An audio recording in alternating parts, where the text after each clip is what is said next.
Hi everyone, my name is Simon. I'm the founder of Horma Studio, and today I'm sharing with you the 3 main steps of my workflow.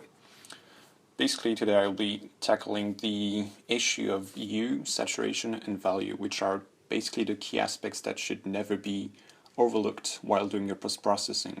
So as you may know, hue is basically the perceived color of a pixel, where saturation is its intensity, and basically value is sort of the perceived brightness, or what we could call luminosity.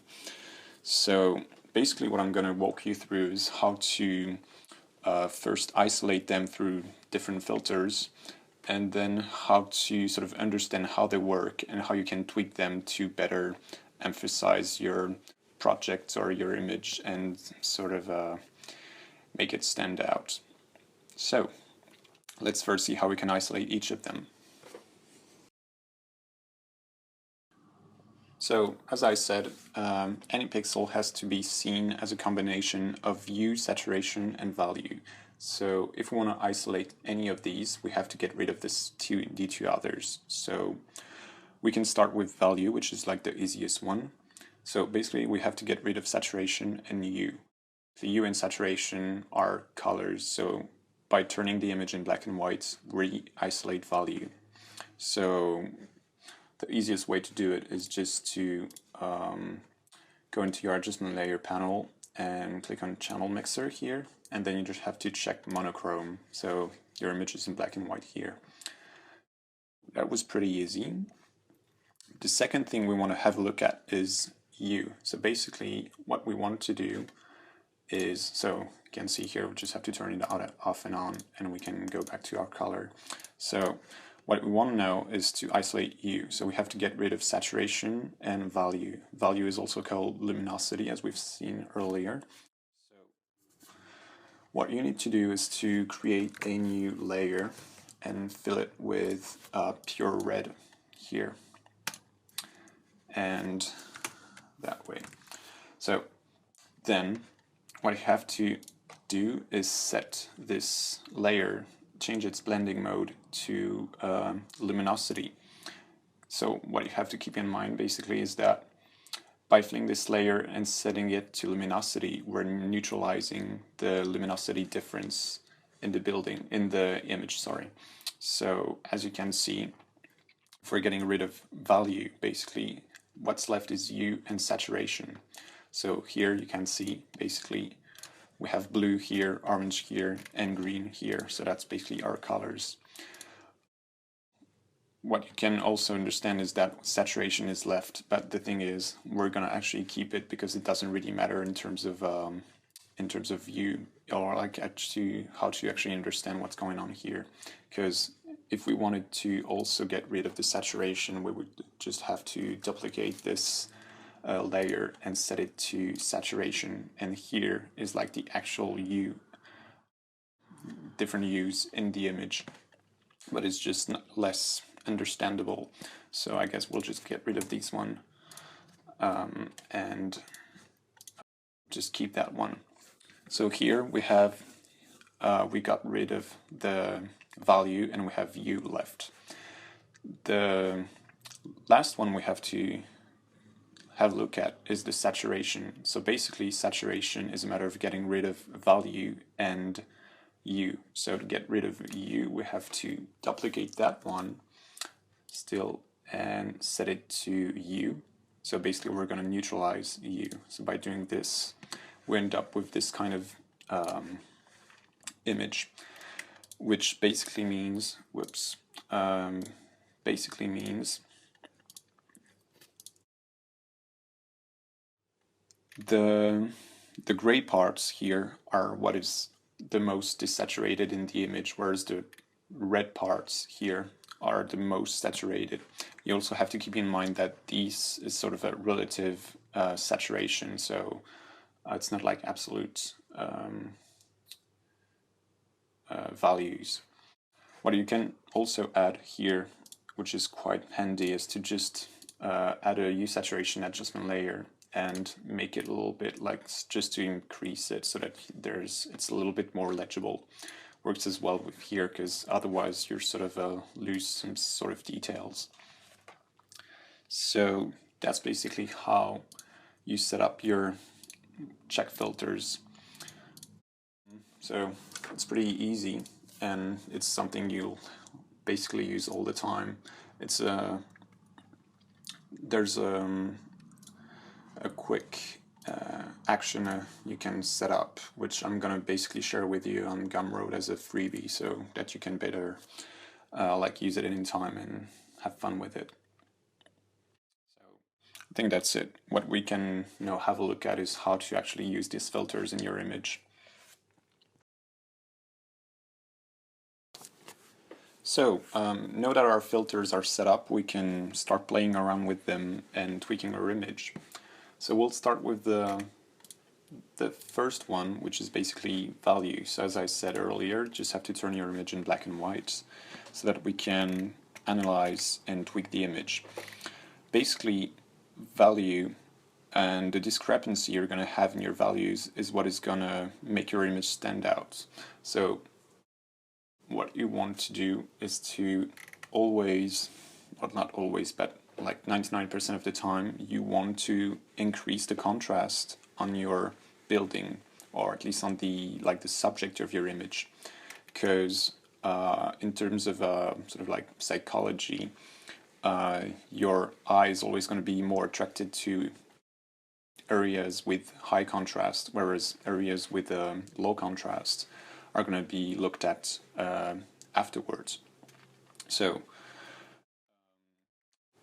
using contrast enables you to sort of create this hierarchy in your image, because as you can see, if I'm doing this sort of like weird level adjustments here, where I put basically the same amount of like midtones basically all over the image, you can see there's no like hierarchy, and also there's kind of a problem to read the depth of the image.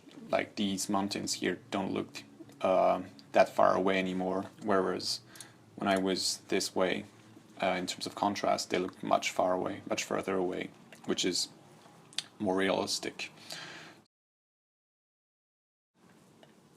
Nothing much to say basically, but it's just also you have to be a little bit careful with contrast, because you have to have high contrast on your subject, but also you have to be careful not to lose your midtones too much, because basically really bright and really dark pixels that are going to catch the attention, but all the grays in between are the ones that are going to make the depth and the details in your image. So don't just burn the image by making it sort of black. You don't want to end up with this sort of thing. Like you see, it's really dramatic, but you just can't read anything. So be careful with that. The second aspect you're gonna use this filter for is basically to insert people. So it's pretty simple. Say you have like this cutout. By basically having your image in black and white, you can see that these guys sort of stand out in terms of brightness, because everywhere around them is super dark, and this girl here is like too bright. So what you do is, like, when you have all your cutouts set out, you just use level adjustment to sort of make them blend properly in their surrounding. So something like that. As you can see, the difference is quite noticeable. So that's pretty much it for value. We can now switch to saturations. So saturation is kind of the trickiest one, but hopefully you'll follow. So we have our filter with the red layer here set to hue, the red layer here set to luminosity, and an adjustment layer that we use to increase saturation just to make the effects more visible. So basically just like a couple of rules that you have to keep in mind when you're using this filter.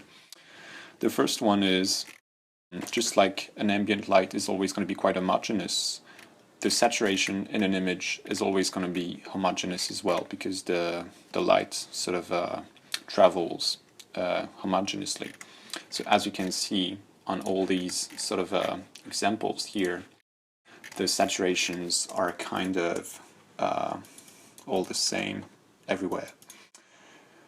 And the only part of the image where it sort of stands out is when you're dealing with blue sky, because, well, basically blue is a highly saturated color, and in terms of brightness, the sky is always the brightest. Well, when you're dealing with like a sunny day, it's always going to be the brightest part of your image.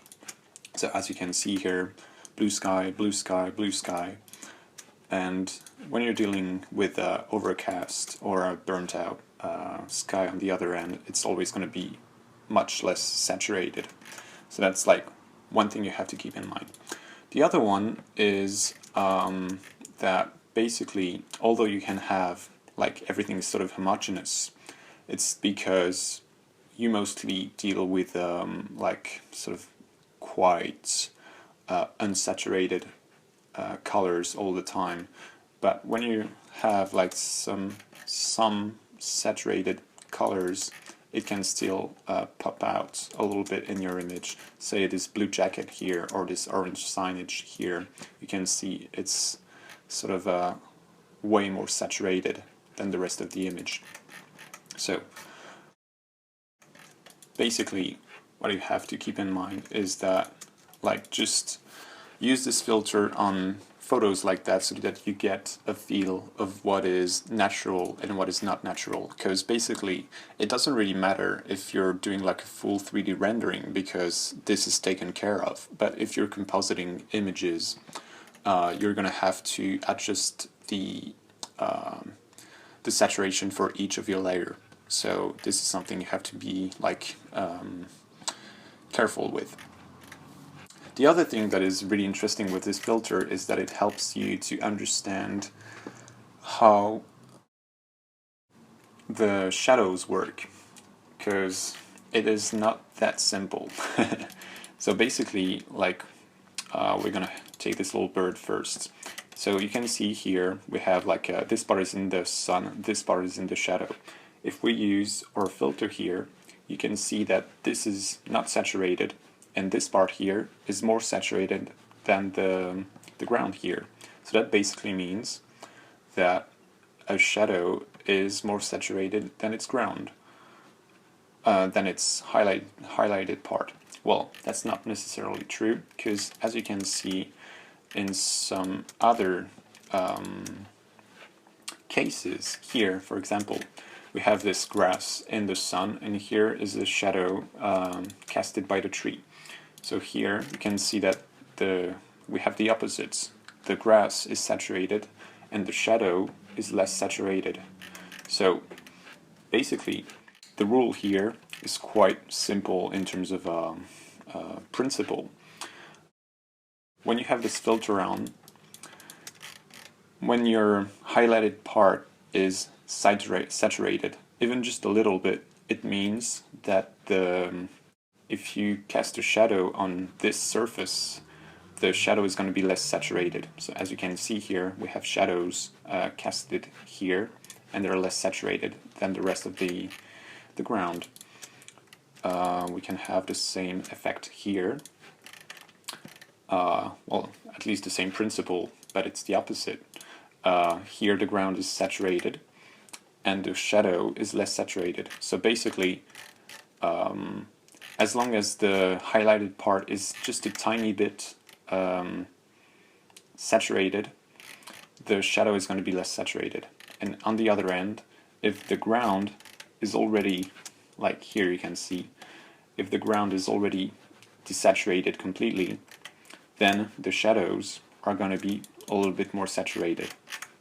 So that's some trick that is quite interesting to understand. So basically what you have to keep in mind is that when you're sort of casting shadows for your cutouts, for example, it doesn't work like you're just not casting a black overlay. It's also about changing the saturation of the ground so that it looks a little bit more realistic. Because that's it for saturation. We can now talk about the final one, which is the hue.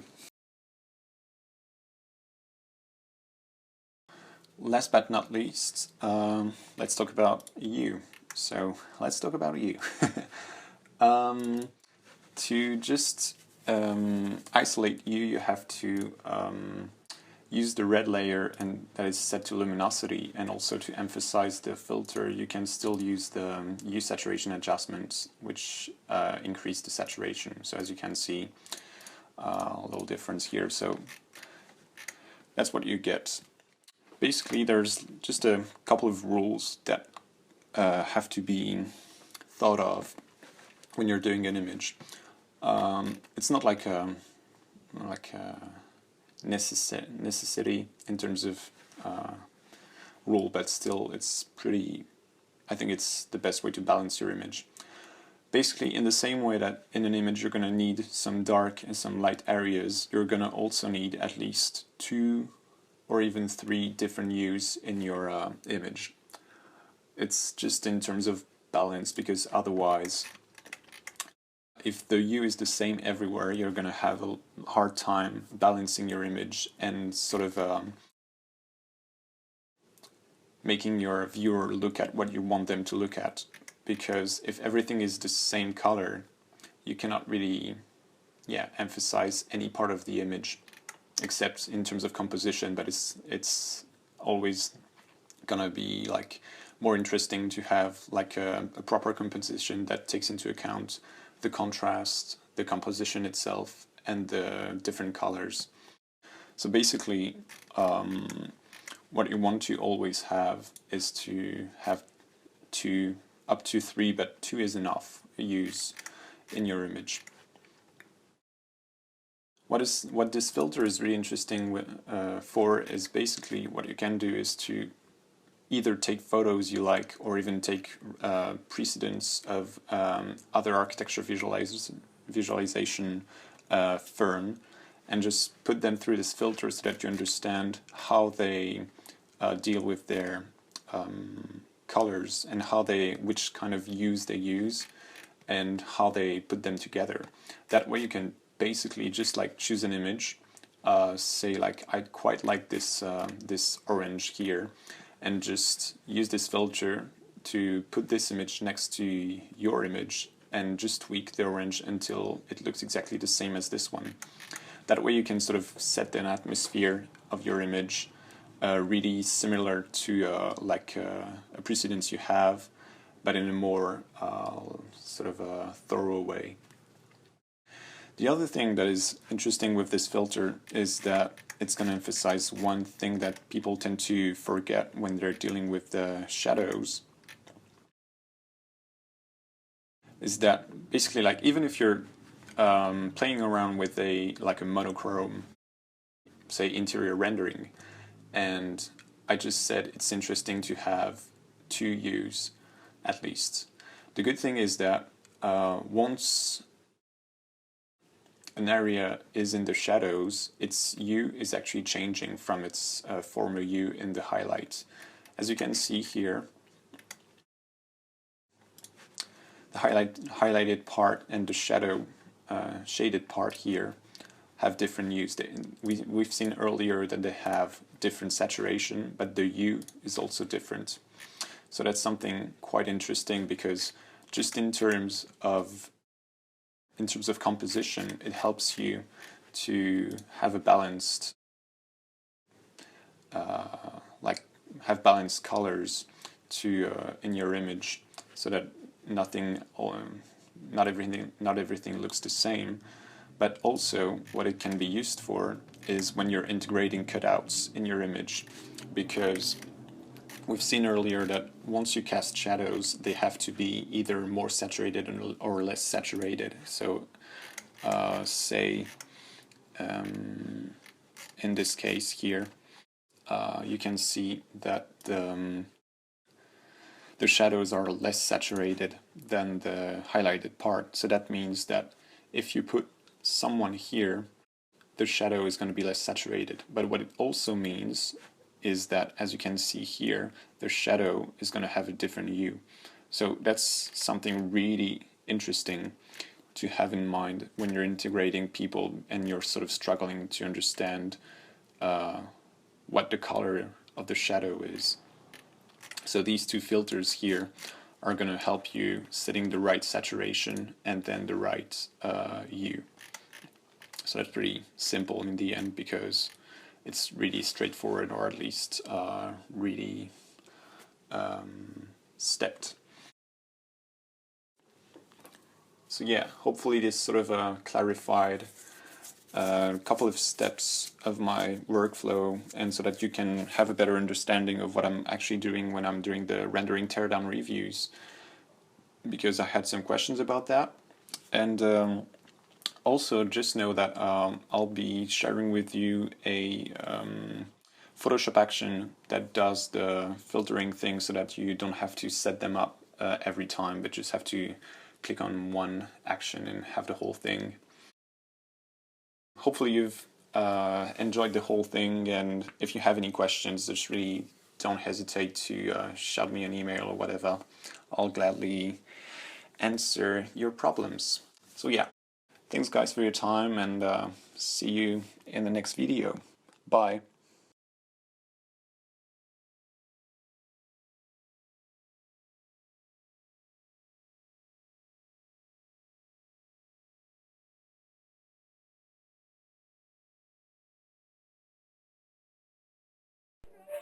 Tonight,